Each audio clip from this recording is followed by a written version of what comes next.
Magbabagong taon na. Gusto niyo ba ng bagong bahay na kagaya nito? Na meron 306 square meters lot area and 437 square meters floor area. Kayo ba ay mahilig mag-grocery, magluto, or kung ano man, mamasyal? Malapit nga pala to sa may SM Bikutan, SM BF at SM Sukat. Groceries na tayo. Tara. So ayun. Tara. So itong property papasukin na natin. Face doorbell Yan. Lumaga na yan. So ito, yan, may access na naman tayo mamaya. Pupunta natin yan. Then ito, garage, carport, kasa ditong tatlo. Tingin ko tatlo rin. Tatlong sedan. So yan, may mga access. Papasukin natin mamaya yan. So tara, pasok ngayon tayo sa living area. Laki ng pinto. Ito din naman. So yan, pagpasok, tingin ko ito, pwedeng gawing living area to. So yun, itong bahay na to ay newly construct. Pag kayo ang nakabili nito, kayo ang unang-unang makakabinyag dito. Yan, tapos na tayo sa living area. So ito, hallway. Yan, mamaya pupuntahan natin itong dalawang pintuan na to. So yan, kitchen.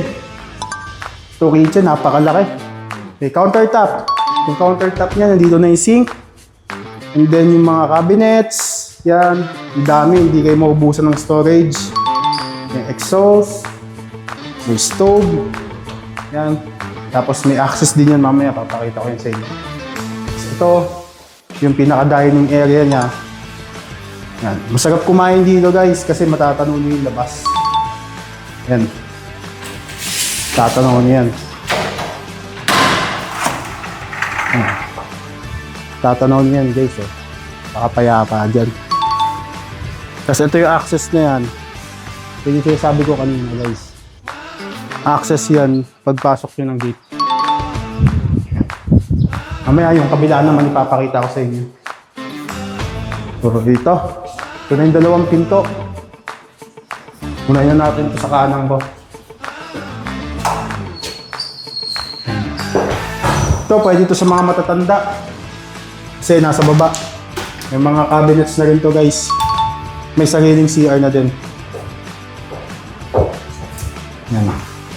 Sariling CR na rin to guys. May sink, bagong-bagong toilet, shower. Perfect na perfect sa mga matatanda to kasi hindi sila aakyat ng taas. So ito, powder room, may sink, toilet, bagong-bago rin yan. So let's go. Dito tayo sa taas. Yan, dito ngayon tayo sa second floor. Kita nyo naman yung glass. Tapos may hawakan. Tapos kita nyo kagad ito. Napakalaki. Wow! Wow! Pwede kayo dito maglagay ng couch, ng TV. Yan. Yan, laki nito. Pwede kayo dito magpahinga. Tapos ito, pwede nyo tignan yung baba. Kung ba may gatherings kayo dyan, pwede yan. Tapos ito, may tatlong room dito, guys. Unahin na natin itong isa. Ito, pwede ito sa mga anak. Mga anak nyo, guys. Pwedeng gawing study or bedroom. Kayo nang bahala dyan. Mga shelves na din, may sariling CR na din to.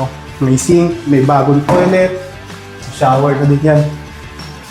May offset. Yan. So ito pa yung isang room. Ganun lang din. Same lang din ang kabila. Magkaiba lang ng pwesto. Yan. Pwede kayo maglagay ng kama dito guys. Tapos may mga cabinet na din. And then, sariling CR. Siyempre. Yan. May sink. Toilet, shower, offset. Maganda yan. Kasi ito na yung pinaka-master's bedroom. Yan. Ito na yung pinaka-master's bedroom, guys. Napakalawak. Wow! Kahit dalawang king size na bed, magkakasya dito. Guys, ito yung pinakamagandang bathroom sa lahat ng mga kwarto. Ito naman, may dalawang sink. may bagong toilet, may shower, may offset na rin yan guys. Siyempre, meron ditong walk-in closet. Kung may mga damit kayo pang formal, pwede nyo isabit dyan, mga towel, mga bath clothes. Yan, kayo nang bahala kung ano gusto nyo ilagay dyan guys. So yun, may balcony nga pala dito. Ito. Yan. Tapos ito yung isang access kanina. Yan. May dalawang bedroom yan na pang servant. May water tank na rin and may sariling CR. So ito yung balcony. Yan. Kitang-kita nyo yung labas. Mga peaceful na community to. Wala kayong masasabi dito. Sobra. So yun. Tara ikutin natin to. Tulad na sabi ko kanina, ito yung carport, kasya dito mga 3 sedan. Yan. Tapos ito, 2 servant room. Ito, isa. Saktuan na para sa isang patulong or pwede rin storage. Kaya nang bahala kung ano gusto nyo gawin dyan. Ito, may isa pang room dito, same lang yung isa. Kung may mga drivers kayo, pwede dito magstay. Yan. Kwarto. Sa kabila, servant, sa kabila, drivers. Tapos ito naman yung CR nila. Sarili. May sink, may toilet, shower na rin. Tapos ito yung access papuntang kitchen. Yan, yung pintuan na yan. Meron na rin yung water tank para hindi kayo maubusan ng supply ng tubig. May dirty kitchen din dito. Ayan. Kung gusto niyo mag-ihaw-ihaw, pwede dyan. Kasi may dirty kitchen naman.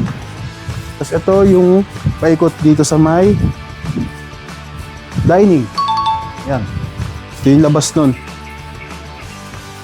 Pwedeng gawing garden to guys. Kaya nang bahala kung ano gusto nyo gawin dito.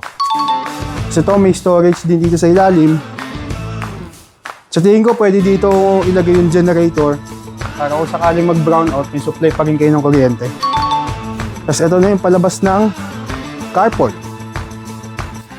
Kung interesado kayo sa property na to, bagong-bago, wala na kayong ibang i-message pa. Man Sir Bigo. See you on the next video.